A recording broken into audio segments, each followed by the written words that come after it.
Okay, so my name is Sebastian Coombs, and this is a presentation on Chapter 18 of the Complete Home Inspection Guide for REE 201, Dr. Kent Levine's section of the class.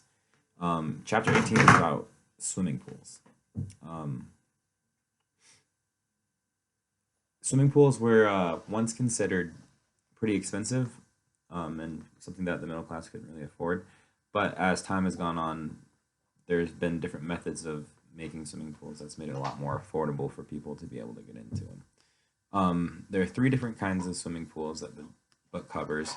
The first one's concrete pools, the second one is vinyl lined pools, and the third one is preformed fiberglass pools.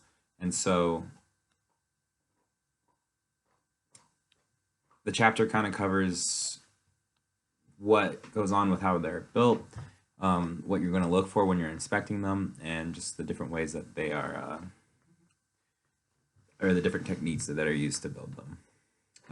So the first one I'll go over is concrete pools, and so there's a couple different types of concrete pools. There's specifically four. The first one is using shotcrete, and what shotcrete is, a company will come in and excavate an area, and then they'll lay down rebarb or reinforcing rods along the ground, and then that company will take shotcrete, which is wet cement, and they basically spray it onto the rebarb, creating the surface of, or the not the surface of the pool, but the shape of the pool.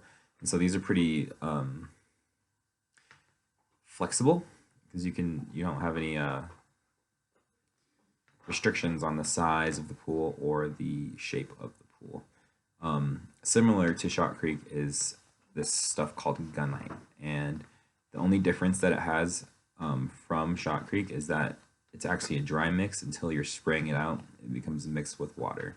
But the way that they construct the actual pool with spraying the concrete onto the rebarb is exactly the same as how they do it with shotcrete. The other two types of pools are concrete blocks and poured concrete. These aren't as common because using the shotcrete and gunite kind of gives you more flexibility on the shape of the pool. Concrete blocks usually kind of restrict it to a square shape or a circle shape or something like that. And then once these are constructed, you have to use a couple different types. You have to put down a watertight or water sealed surface. The most common one that people use is plaster. But sometimes people use paint, sometimes people use ceramic coating, sometimes people use fiberglass. But plaster is the safest. It's kind of a slip resistant surface, and it also lasts the longest. The second type of pool that was covered in this chapter is vinyl lined pools. And so what these work is you make an excavation, and then you'll take either corrugated steel or aluminum and make a perimeter. And then you come in after you've excavated and you've created that perimeter, you'll backfill the walls, and so that the pool liner has support around it. And then they come in with a vinyl lining. And the interesting part about vinyl lining is that at the bottom of all these pools, there has to be about 2 or 3 inches of sand that the bottom of the liner has to rest on. And then there's a special coping, the top level of the pool, that holds the vinyl up top so it doesn't slip on the walls of the pool. These are pretty cheap, but as they get older, the vinyl starts to lose some of its suppleness and will be prone to cracking or just getting holes. And it's possible to patch those holes, but after those vinyl pools hit a certain age, you probably want to replace the vinyl lining. And not all, but most above ground pools are also vinyl lined because it's a bit easier to put up. And the third type of pool that this chapter went over is preformed fiberglass. And these ones are getting more and more common because it's one of the easiest pools to maintain. They can actually flex, so if there's ever any natural disaster and the pool ends up shifting, it won't actually break the pool. And they're really easy to maintain. Since it's made out of fiberglass, they've got really smooth walls, and so cleaning any algae that will attach to the walls of other pools is really easy to clean off. And the way that these are constructed is they will excavate a hole, and then they'll just bring in the actual pool itself on a flatbed and drop it into the excavated hole. The only drawbacks is you're limited on shape and size of whatever manufacturer is that made the pool. And then it went on to explain the type of equipment that comes with different pools. And it's pretty consistent through the different types. Most pools need something to circulate the water, and the system usually goes a pump and a motor, then the filter, a heater, and a surface skimmer. The pump and motor system, since pools are closed system, it just circulates the water and sucks up from 2 or 3 points water through the system, and then pushes it through a filter and pushes it through a basket that catches all of the, number one, it'll catch all the hair and leaves and stuff like that, and then once it goes to the actual filter, it'll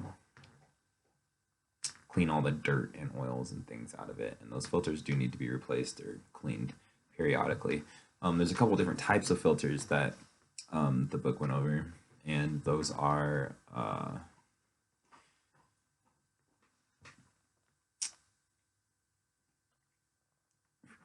diatomaceous earth, sand, and or just a cartridge filter. Along with filters, a lot of pools will have a heater, and that's not necessarily a guaranteed thing, but a lot of people will put them in because it extends the swimming season for any particular area. So if it's a little bit colder, you'll be able to heat the pool up to a nicer temperature and still swim longer through the year.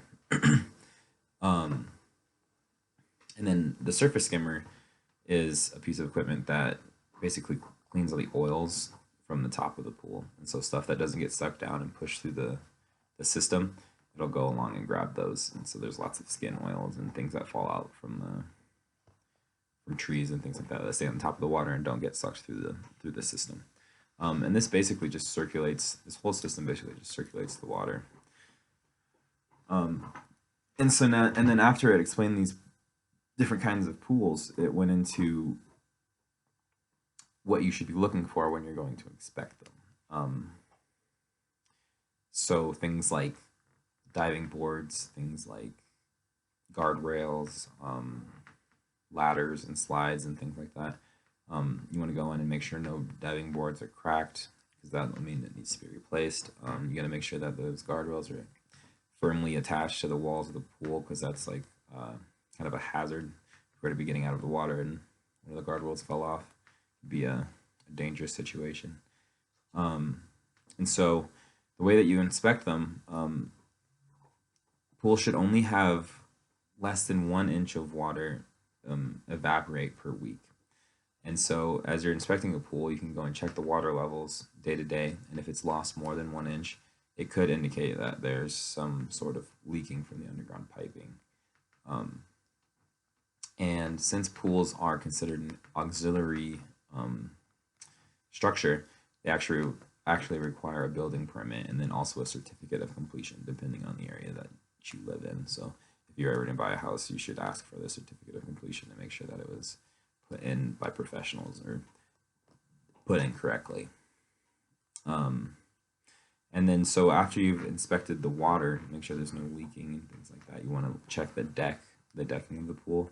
And that just means the surrounding area, because sometimes concrete can settle or whatever material has been placed around the pool as this surface to walk around on.